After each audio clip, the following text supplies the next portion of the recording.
Somebody else to say so. God's church of the faithful.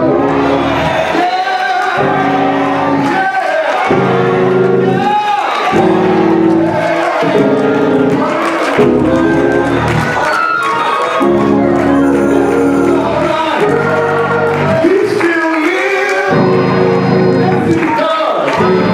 We have to fight on. Fight on. Let your light shine.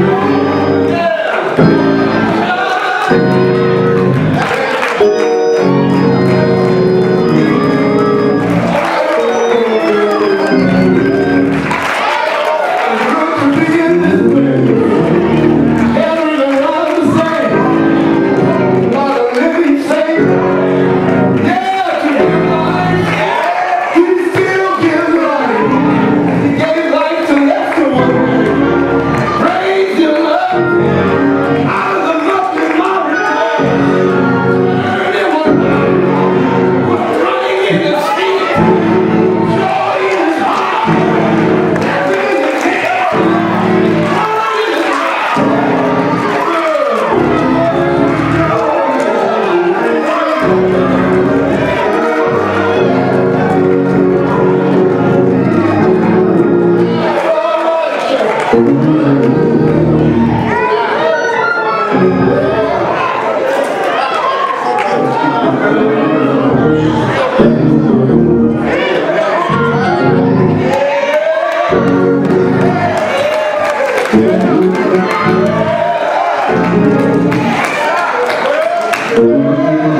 Thank you. Thank you.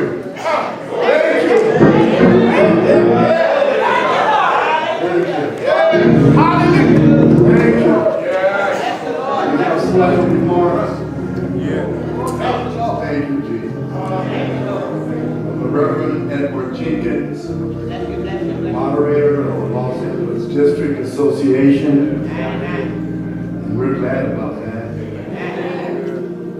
And then in the place of Dr. Benjamin Hardwick, who's unable to be here, president of the Western Baptist State Convention, we have Pastor R.D. Sanders, President, Vice President at Large. It's good to hear the men of God. And we speak in behalf of the last man.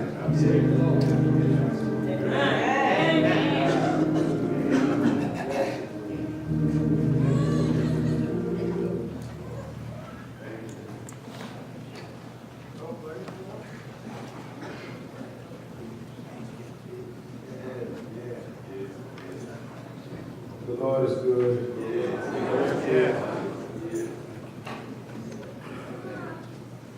I'm going to adhere to my 2 minutes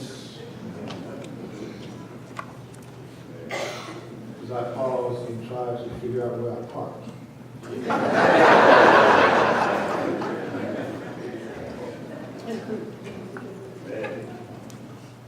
Reverend Anthony was a unique man. Unique man of God who loved God, who loved God's people, he loved his family, loved his church, he loved everybody. Never heard him say unkind thing about anyone. He was, first let me say, with the Los Angeles District Association, please stand.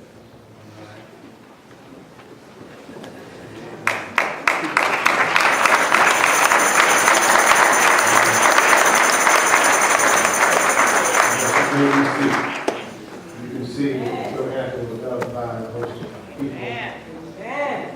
He had a very unique way of dealing with people, and he was a man of no excuses. We needed a job to be done. We called him Reverend Anthony.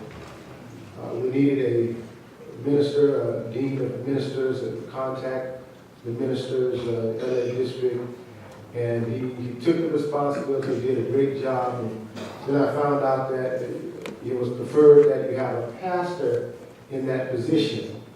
So I said, all right, I will put him over the ministers, but I still want him to contact the ministers. Because Reverend Anthony had a unique way of developing relationships. And that's what's important, relationships. He was able to he was able to deal with laymen and preachers, associates, and pastors. No one had a problem with Reverend Anthony talking to them or making a request. That's why he was so important to the ministry of the LA District. He did a great job, and Victory Baptist Church supported his convalescent ministry. Every month, we would provide him with a check to continue his ministry in the convalescent, along with Pastor Donald, who did the prison ministry. One did the convalescent. I think they sometimes interact with each other and minister to various folks. Let me say this. It's important that we as Christian folk get to know people before we make a decision if we like them or if we want to deal with them just by outward appearance. Reverend McDonald, Reverend Anthony, and myself, we became very close. But initially, when we first met each other, we're not too sure about each other. I thought Reverend McDonald was a little fly. I thought Anthony was a little loud. And they thought I was a little stuck up.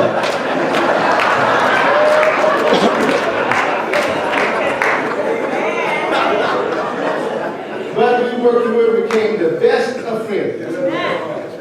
If you take nothing else from here, learn to get to know folks before you make a judgment. In memory of Reverend Lester Anthony, to his wife and to his family, may God continue to bless you and keep you. For we all love that man. He was a great man, and he will be missed.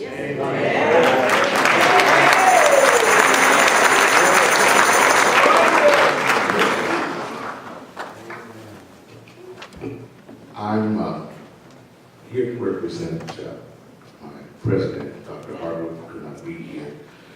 I have to be honest, at the beginning of our session this week, the president kept talking about this funeral that the convention would be attending.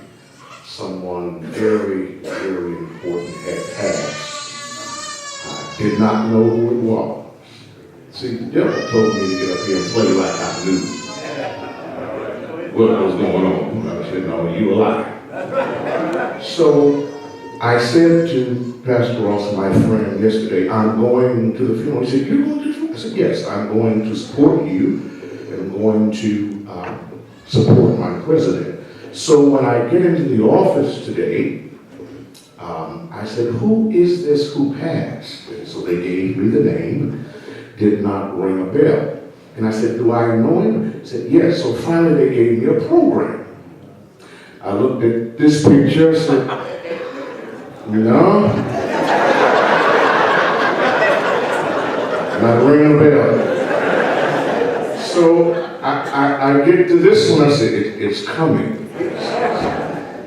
And lo and behold, when I get here, Dr. Jenkins will be a witness. I said, oh my God. I was shocked and surprised. I was shocked and surprised because some people live their lives daily like they're dying daily. Like they don't care much about life. But this man was life. I was shocked and surprised. For those of us who are in the convention, sometimes, Dr. Tom, those days and sessions can get long and they can be grueling as we do kingdom work. And right when I'm about to be at the end of my rope, it's this man. I said, I'm shocked and surprised. He could come in a room and light up the room, and he had a way of coming up behind you, sitting behind when you're about to pass out, and he would grab you by both your shoulders and shake and say, how you doing, Doc? I'm shocked and I'm surprised. This is the man, he was slick too. This is the man who talked me out of one of my ties at a San Diego convention. I'm shocked and surprised.